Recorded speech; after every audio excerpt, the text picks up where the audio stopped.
शांति। आज हम सब का परम सौभाग्य है महाराष्ट्र की इस वीर भूमि में भारत की सम्माननीय राष्ट्रपति श्रीमती द्रौपदी मुर्मू जी पधारी और 2 दिन से इस प्रदेश के लोगों को उनका मार्गदर्शन प्राप्त हो रहा है। मैं भी प्रदेश की जनता की ओर से आपका बहुत बहुत अभिनंदन और स्वागत करता हूं। माननीय श्री चंद्रशेखर बावनकुले जी, मंत्री राजस्व, राजयोगी बी.के. मृत्युंजय भाई, ब्रह्मा कुमारी के अतिरिक्त महासचिव, राजयोगिनी बी.के. चंद्रिका बहन, ब्रह्मा कुमारी नागपुर उप क्षेत्र की प्रभारी बी.के. रजनी बहन, सभी सम्मानित बंधुगण, देश के विभिन्न भागों से पधारे हुए सब ब्रह्म कुमारी बहनें और भाइयों, आज आपने एक विषय निर्धारित किया है, एकता और विश्वास के माध्यम से स्वर्णिम महाराष्ट्र। एकता और विश्वास दोनों ही शब्द एक दूसरे के पूरक हैं। जहां एकता है वहीं विश्वास पैदा होता है और जहां विश्वास होता है वहीं एकता बन पाती है। ब्रह्मा कुमारी पूरे देश और विश्व में भारतीय जीवन मूल्यों के साथ जीवन जीने के लिए सदैव मानवता को प्रेरित करती रही हैं। चाहे आध्यात्मिक क्षेत्र हो, चाहे सामाजिक क्षेत्र हो, सभी क्षेत्रों में इस संगठन का बहुत बड़ा योगदान रहता है। इसके लिए आप सबको मैं बहुत बहुत साधुवाद और बधाई देता हूं। आज आपका ये विषय समाज से जुड़ा हुआ एक विषय है जिसकी बहुत बड़ी आवश्यकता है। दुनिया में एक बहुत बड़े चिंतक हुए हैं जिसका नाम था बर्ट्रैंड रसल। उन्होंने लिखा है कि जब तक दुनिया में एकता पैदा नहीं होगी शांति हो ही नहीं सकती। शांति का सबसे बड़ा मूल मंत्र है एकता होना, और एकता जब पैदा होती जब आपस में विश्वास होता है। भारत में ऋषियों ने 4 आश्रमों की व्यवस्था की है, ब्रह्मचर्य आश्रम, गृहस्थाश्रम, वानप्रस्थ और संन्यास। इनमें श्रेष्ठ और ज्येष्ठ आश्रम गृहस्थ को माना गया है। जब वहां विवाह संस्कार होता है, आप बहुत विवाहित जोड़े बैठे होंगे और दूसरे भी भाई हैं, तो वहां सबसे पहला सूत्र वेद के मंत्र के द्वारा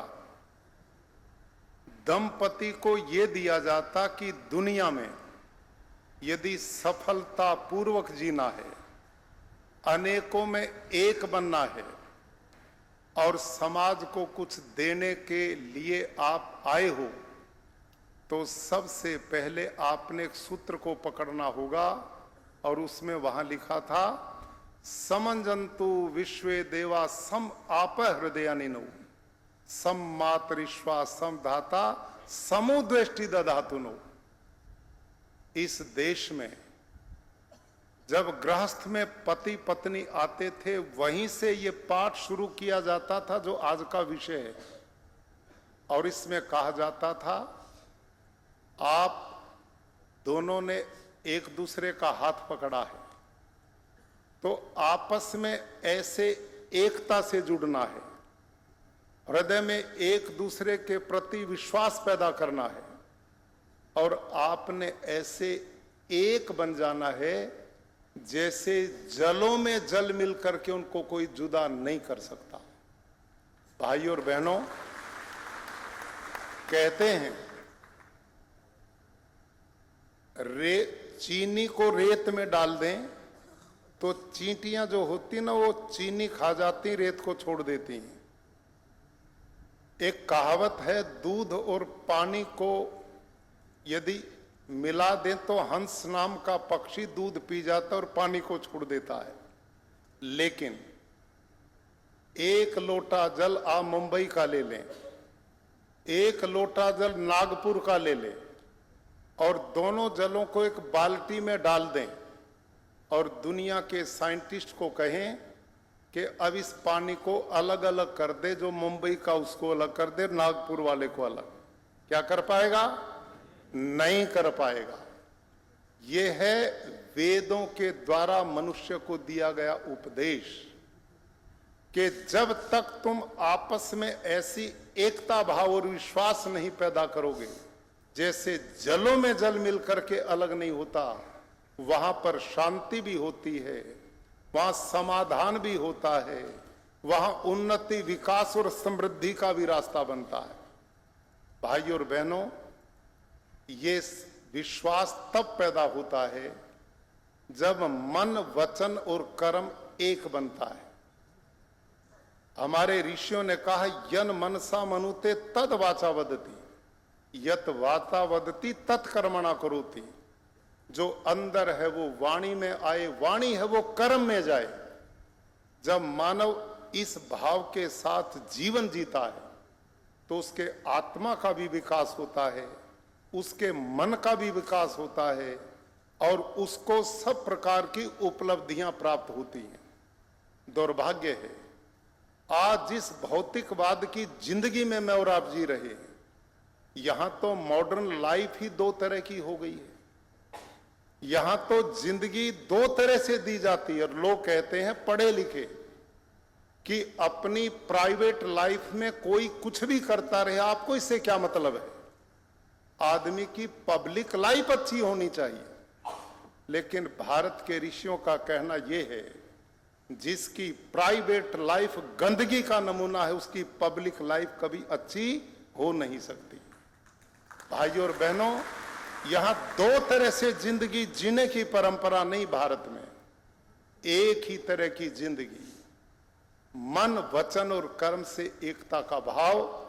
और ये भाव जब पैदा होता तो इसमें दयालुता पैदा होती है, सहिष्णुता पैदा होती है, परोपकार का भाव पैदा होता है, प्राणी मात्र में एकता का भाव बनता है।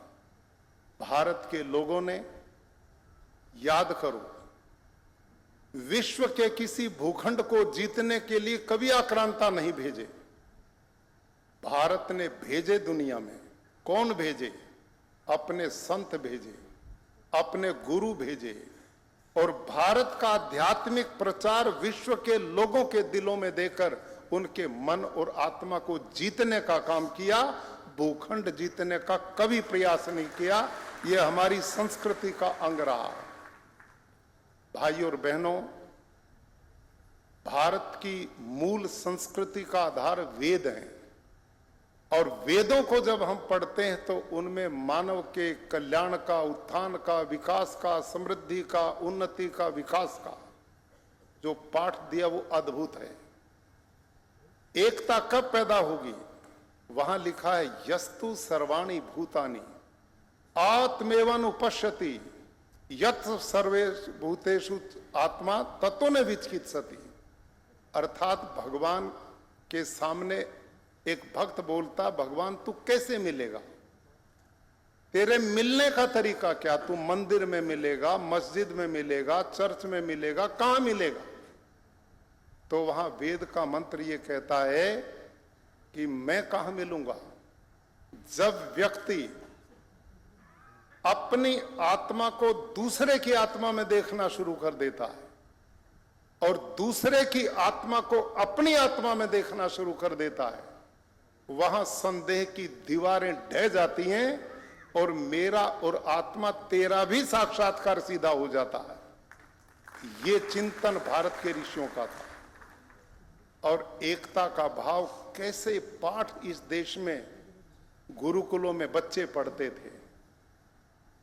पहाड़ों की उपत्यका और जंगलों के झोंपड़ों में बैठ के जो पढ़ते थे, कितना बड़ा उपदेश उनको दिया जाता था। बालक, भावी जिंदगी जो तूने जीनी है उसमें तेरा भाव कैसा हो। सहृदयम सामनस्यम अविद्वेषम करणोमि व अन्यो अन्यम अभिहत वत्सम जातम वागना, कि यदि धरती पर शांति लानी है, समृद्धि लानी है, सुख और आनंद और स्वर्ग बनाना है, तो उसका तरीका क्या है। हे मनुष्यों, तुम आपस में एक दूसरे से ऐसे प्रीति करो, ऐसे प्यार करो, कैसे, जैसे नवजात गाय अपने बछड़े से प्यार करती है। ये वेद की उपमा है। भाई और बहनों, जब गाय बच्चे को जन्म देती है उसके ऊपर मल लिपटा होता है। गौ माता उस मल को चाट करके प्रसव वेदना भूल जाती है, इतना प्यार अपने बच्चे से करती है। और वेद कहता है दुनिया में शांति, एकता, उन्नति और प्रगति का मार्ग है तो वो प्रेम है, एकता है, स्नेह है। और यही गीत गाया वेदों ने, संगच्छध्वम संवदध्वम संवो मनांसी जानताम देवा भागम यथा पूर्वे संजाना न उपासते।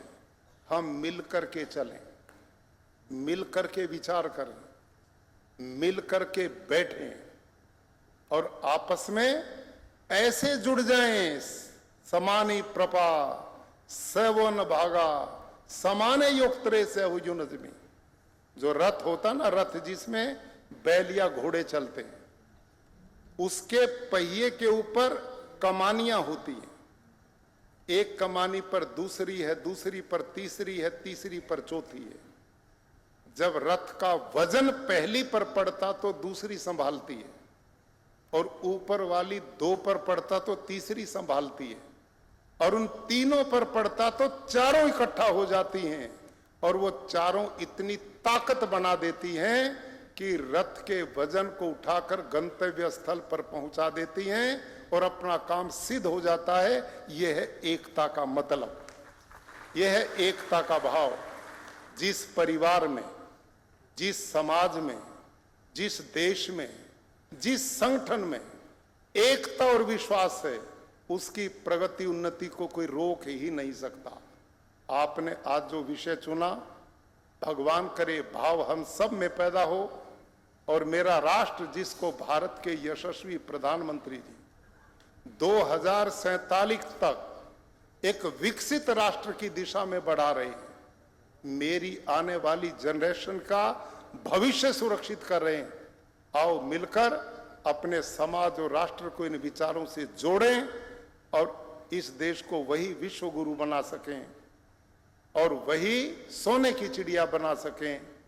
ये इन्हीं भावों से सफल होगा जो ब्रह्मा कुमारी जिस मिशन को लेकर आगे बढ़ रहा है। इस आयोजन के लिए मैं बहुत सफलता की कामना करता हूं। धन्यवाद।